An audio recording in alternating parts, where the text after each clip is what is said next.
Montana Territory, 1878. The wind howled down from the high country, and Naomi Rourke signed her name to a marriage contract with her hand shaking. The ink barely dried before she heard the banker's boots on the wooden floor behind her. "You made the right decision," Edwin Trask said, voice smooth as always, the smell of pipe smoke clinging to his coat. "Your father's debt is cleared, and you, Naomi, will have a roof for yourself and your sisters." Naomi did not answer him. She tucked the folded contract into her skirt pocket, turned and stepped out into the cold. She had not done it for herself. She never would have. But when her father died 6 months ago, he left them nothing but a crumbling ranch and a debt of nearly $2,000 to Trask's bank. Naomi had tried everything, selling off cattle, stitching dresses for the women in town, even taking laundry work, but it had barely dented the numbers on the page. Trask offered his solution with a smile that never reached his eyes. "I will take care of you," he had said, in that same smooth voice. "You and your sisters will want for nothing." Naomi had not trusted him, but she had 2 mouths to feed besides her own. Violet was 12 and little Vera only 8.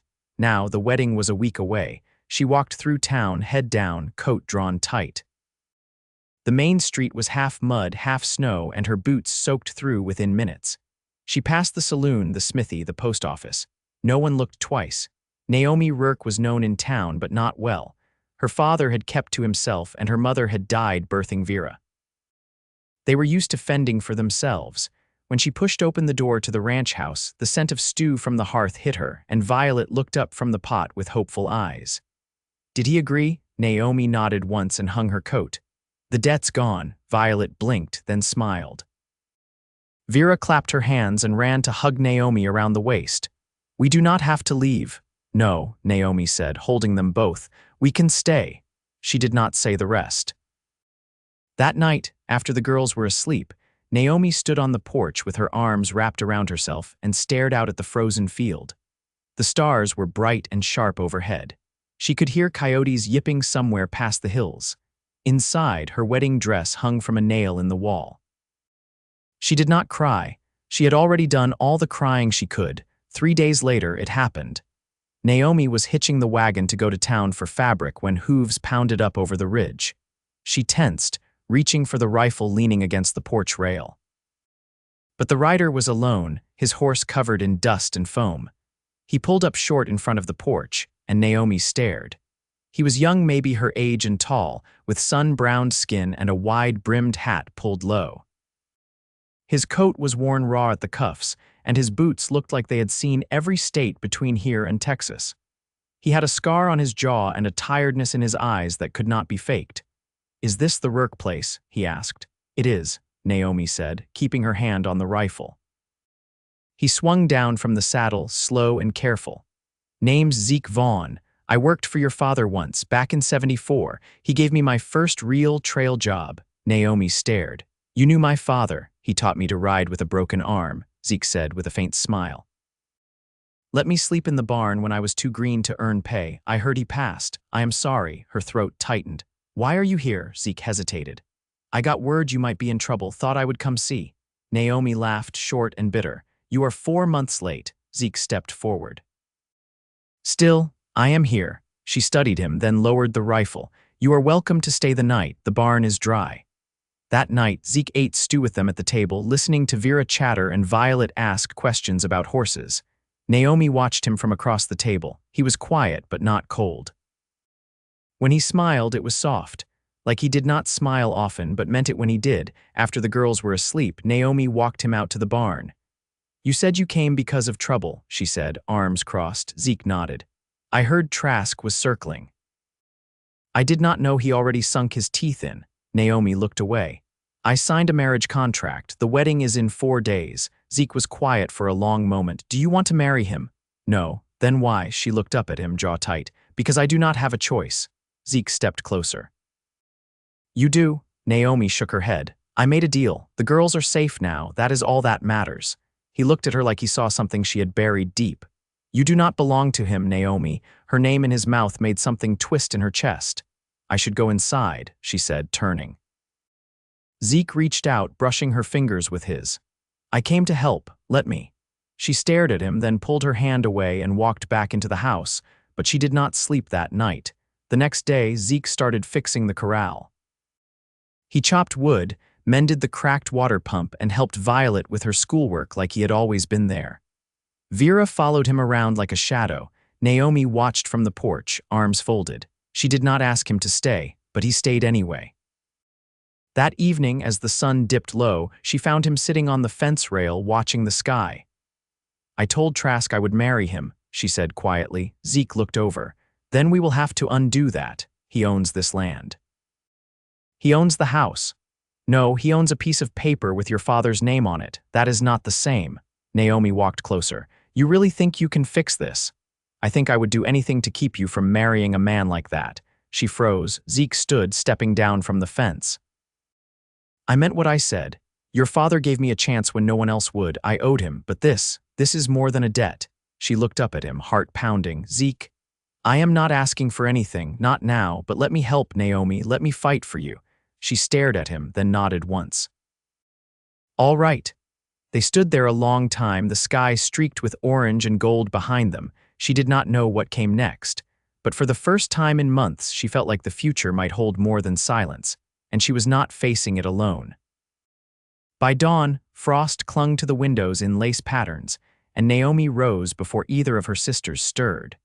She wrapped a shawl around her shoulders and stepped outside, the cold sharp against her face.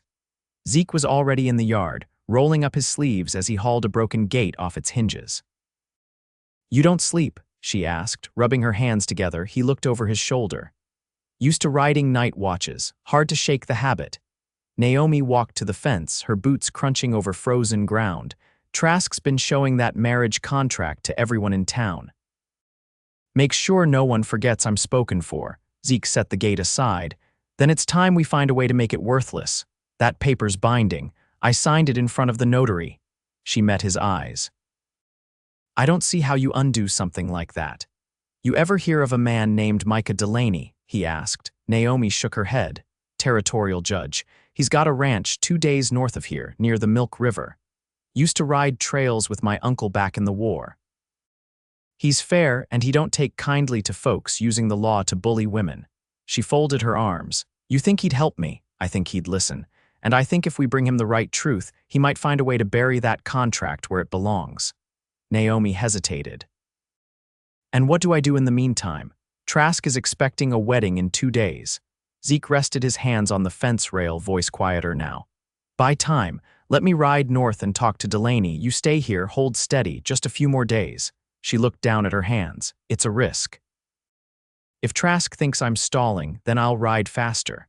Naomi studied him for a beat longer, then nodded. "If you're going, you'd better leave before noon. The pass'll freeze over by tonight." Zeke gave a single nod and went to saddle his horse. Inside, Naomi packed bread and dried venison into a cloth sack and handed it to him at the gate. Her fingers brushed his again, and this time neither pulled away.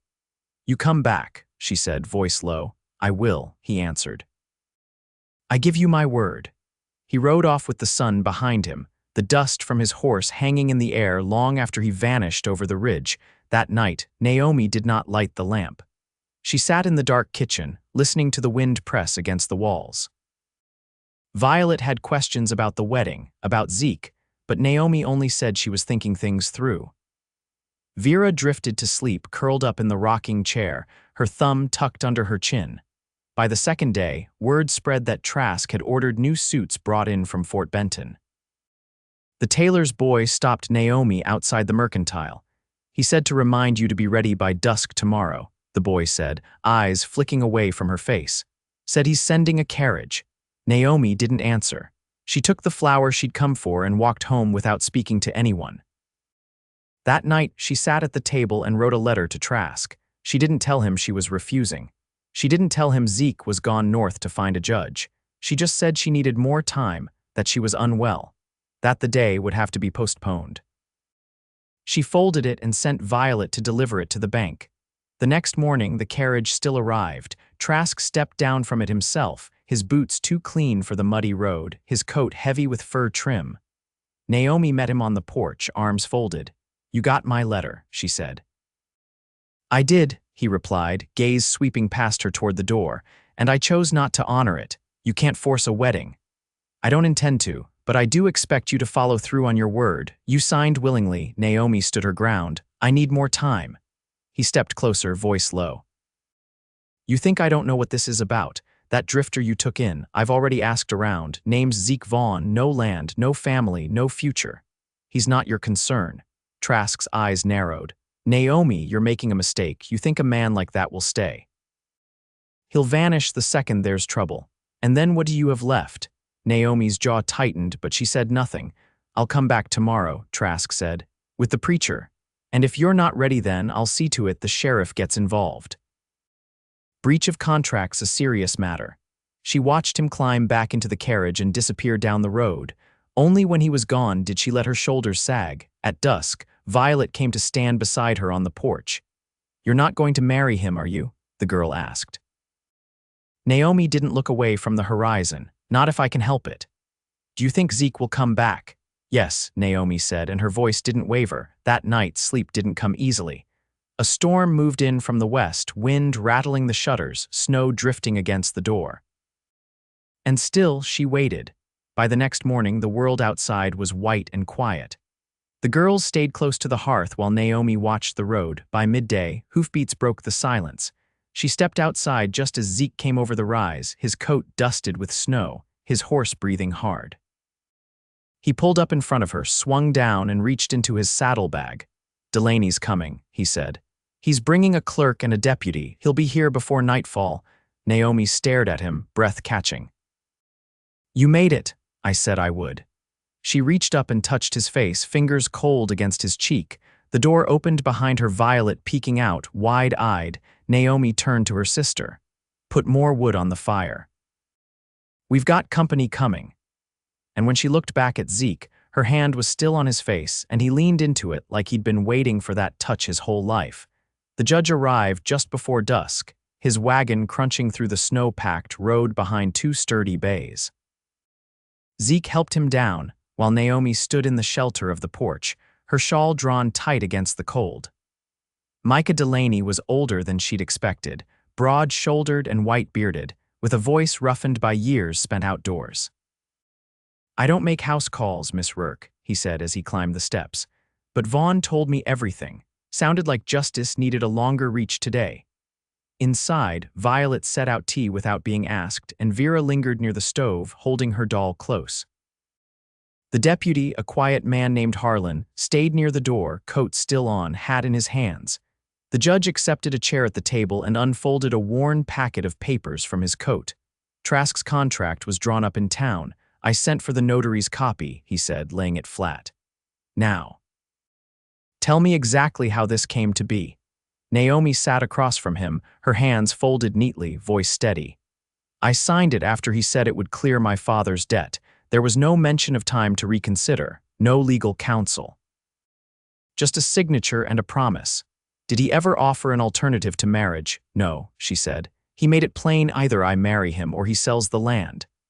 Delaney tapped the paper with one thick finger, and none of the debt was in your name, Naomi shook her head. It was my father's. I wasn't old enough to sign on the loan when it was made. The judge leaned back, scanning the contract silently for a long stretch.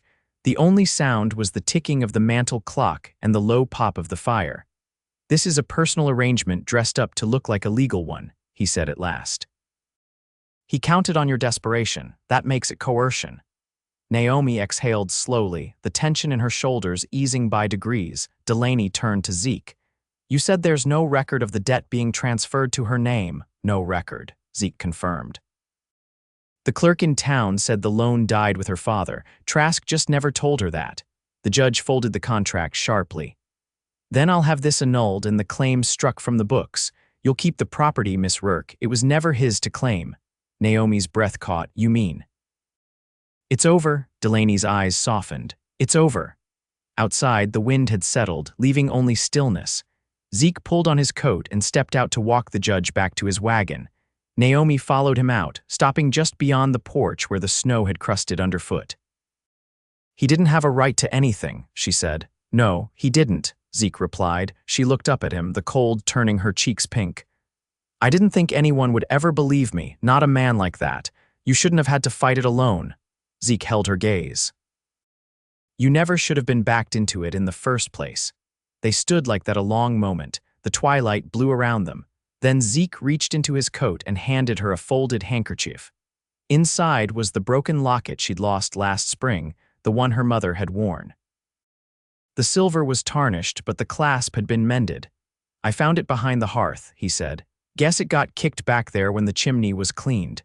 Naomi turned it in her palm, the weight of it sudden and full. You fixed it. Zeke nodded once. Figured it meant something. She opened the locket and looked at the tiny sketch inside her mother's face, barely faded. Her throat tightened, but she didn't cry. She reached for Zeke's hand instead. I don't have much to offer, she said.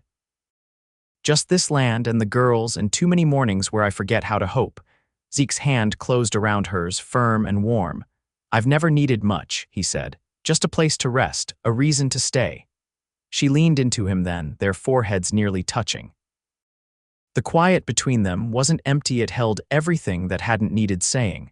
Behind them, the girls watched from the window, Vera's breath fogging the glass.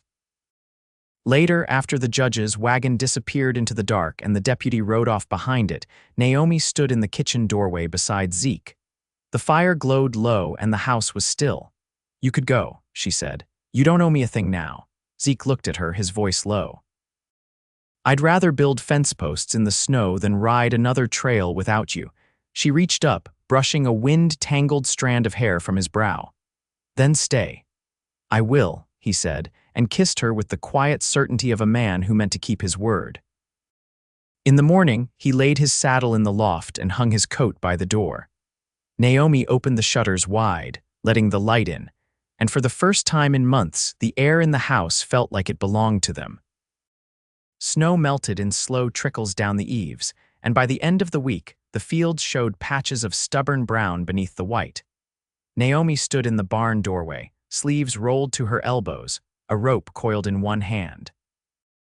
She'd been mending tack since sunrise, but her hands kept stilling, her thoughts drifting. Zeke was outside the corral, driving corner posts into the thawed ground with steady rhythm. The sound of the maul thudding into earth carried clear through the morning air. He hadn't spoken much since the judge rode out, but his presence filled the place. Where silence used to weigh, now it steadied. She stepped out, wiping her palms on her skirt. You've set more fence in 3 days than my father did in a year. Zeke leaned on the handle of the maul, breathing hard. He didn't have help. Neither do you, he looked at her. That's not true. Naomi walked closer, eyes on the line of posts. You think we can get cattle again by spring? If we dig the north ditch deeper, you'll have water enough, then come seed. Fence the west slope and you could pasture 20 head easy. He paused, squinting out toward the hills. You planning to run it alone? I was, she said. Now I don't have to. Zeke drove the next post without another word, but the corner of his mouth lifted slightly before he turned away. Inside, Violet was boiling lye for soap, sleeves stained with ash. Vera sorted dried beans into glass jars, humming under her breath. The house had taken on a rhythm, not loud, not hurried, but sure. Naomi noticed it most in the quiet, the way the rooms no longer echoed. That evening, Zeke sat near the hearth, whittling a sliver of pine into something with curved edges. Naomi stitched at a torn hem beside him, her needle moving in small, practiced arcs. The girls had gone to bed early, worn from chores. You always work with your hands, she asked, nodding toward the carving. My uncle made me learn. He turned the piece over. Said idle fingers stir up useless thoughts. Naomi gave a soft sound. Did it work? No, he said, but I learned to make things. That helped. She set her sewing aside. What kind of things? Handles, spurs. Once tried carving a chess set, but I lost the bishop halfway through Wyoming. He held the little pine piece up to the firelight. This one's for Vera. It's a rabbit, I think. Naomi reached for it carefully. She'll love it. Zeke leaned back, watching her. You've been quiet today. I've been thinking about, she looked into the fire. What comes next, what it means having a man stay, what it asks of me. You don't owe me anything. I know, she said. But I want to give something anyway. Zeke's voice was low. You already have. She turned to him then, close enough to see the faint crease at the corner of his eye. Tell me something you haven't told anyone else. He considered that, the fire painting gold across his jaw. When I was 15, I ran off from the man who raised me, thought I could make my own way, got caught in a blizzard outside Cheyenne and nearly froze trying to cross the prairie. He looked at her.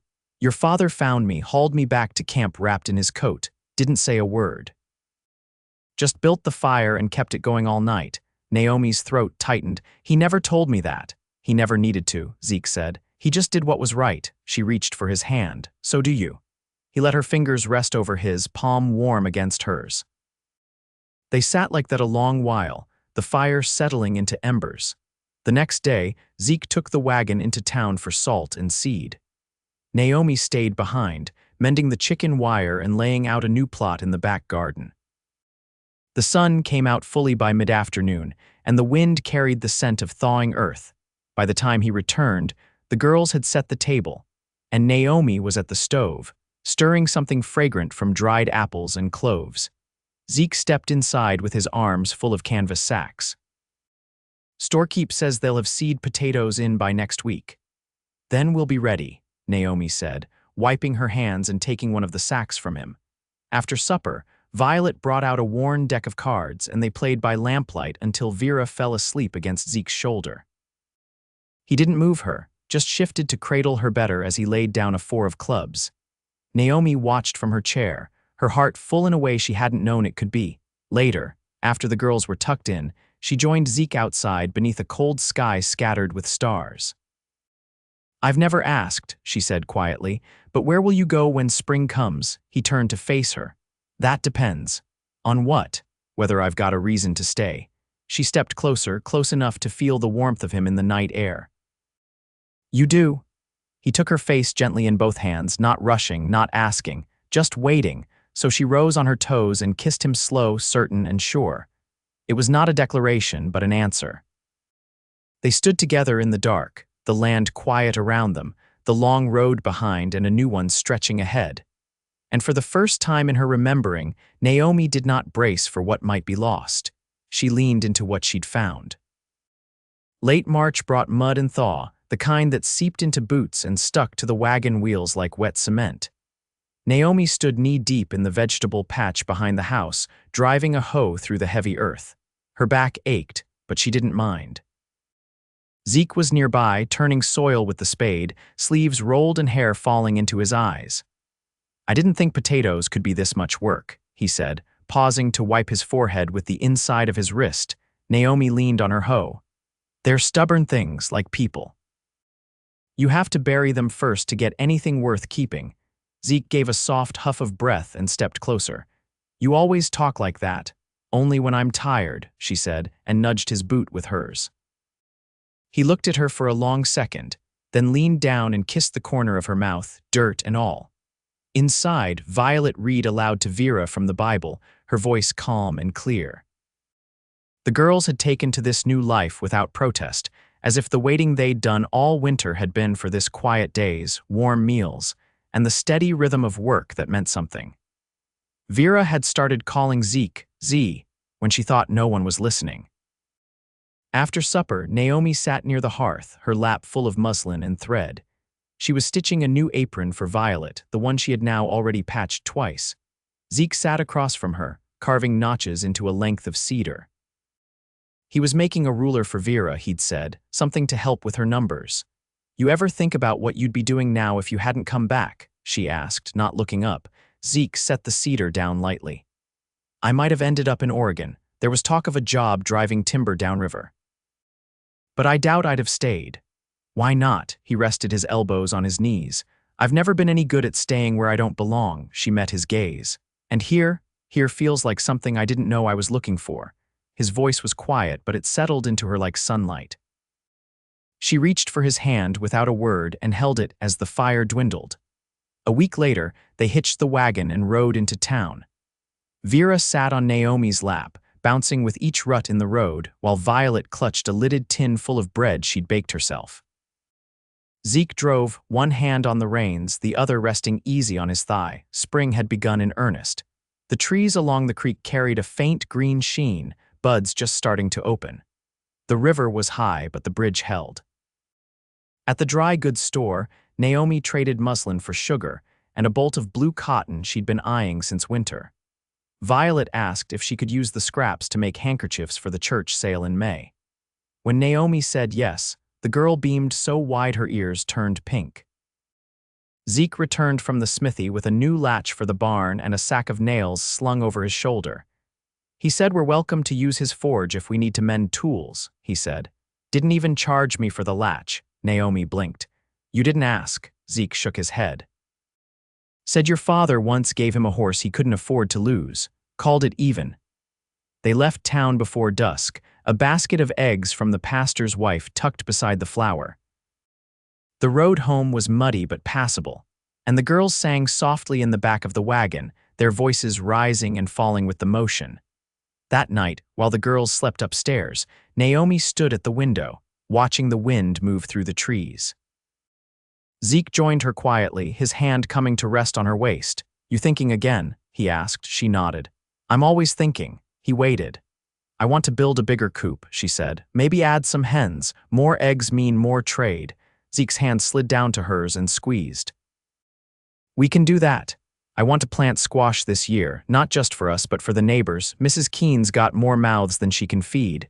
We'll make it happen. I want. She paused, then turned to him. I want to marry you, Zeke stilled. You sure? I've never been more sure of anything. We've built something here. You, me, the girls. I don't want to build it halfway. He didn't speak.